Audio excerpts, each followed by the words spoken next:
Hi, I'm Paul, and this week I'm testing the wildest Ducati of them all, the Streetfighter S.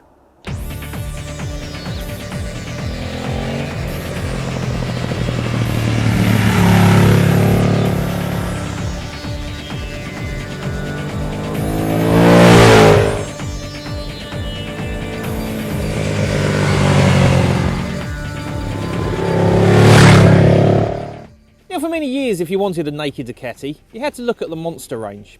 But 2 years ago, Ducati brought us this, the Streetfighter, which were based on their 1098 superbike. Ducati have chosen now to power their monsters by their air-cooled motors, which means the fastest motor develops around about 100 horsepower. Now, this water-cooled Streetfighter that I'm sitting on pushes out around 155 horsepower and uses the motor and all the technology from their 1098 superbike range. Now, while the Monsters are more your traditional sort of naked bike, the Streetfighter, as you can tell from these LED evil eyes, is all about attitude. It's got all the performance and it's got the styling to match that makes this a real street fighter.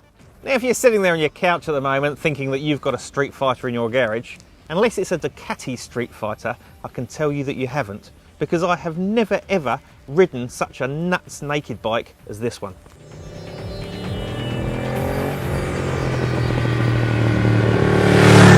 Now, the reason this bike is so nuts is because underneath me here is the 1098 motor pulled out of Ducati's superbike from a couple of years ago.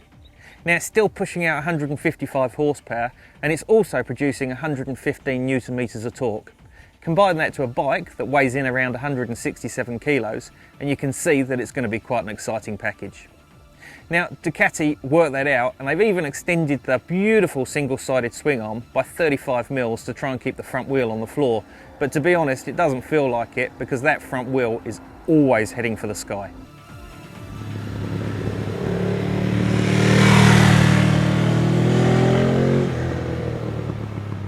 Now, the Streetfighter comes in two varieties, the standard and the S version. We've got the S version here, which means it's got a beautiful set of Öhlins forks, fully adjustable up the front, a lovely Öhlins shock, and also some 5-spoke forged alloy wheels. Now, that saves about 2 kilos over the standard version, which doesn't really sound like very much, but it certainly does look wonderful.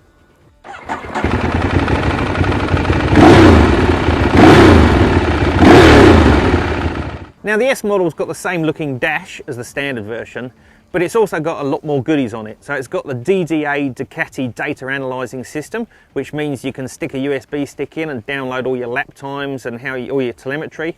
And it's also got the DTC Ducati traction control as standard, which gives you 8 levels of traction control. And to be honest, when there's that much power being produced through that back wheel, you really do want that very handy traction control system.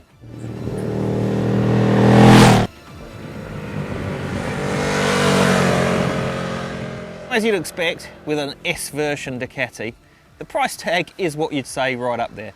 And this Streetfighter S has got a swing tag of $37,990. And in anyone's book, that's quite a bit of money. But on the road, this Streetfighter, I would actually say, is a much better bike than their 1098 or 1198 superbike.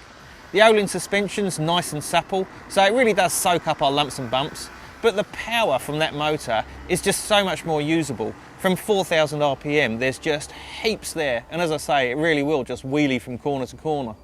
The riding position isn't so as radical as the superbike either, so you don't have all that weight on your wrists. But also, you have got the added bonus of having those Brembo monoblock calipers, so it really is just like a superbike front end. Now, the 1098, or more recently the 1198 superbike, are going to be better on the racetrack, that's for sure. But if you're like me, I spend 90% of my time on the road and probably only 10% of my time on the racetrack. So I'd much prefer a bike like this that is so much fun on the road. Now, there's no denying the Streetfighter S costs an awful lot more than the competition. But what you're getting is a bike that is just so bonkers, you really can class it as a street fighter.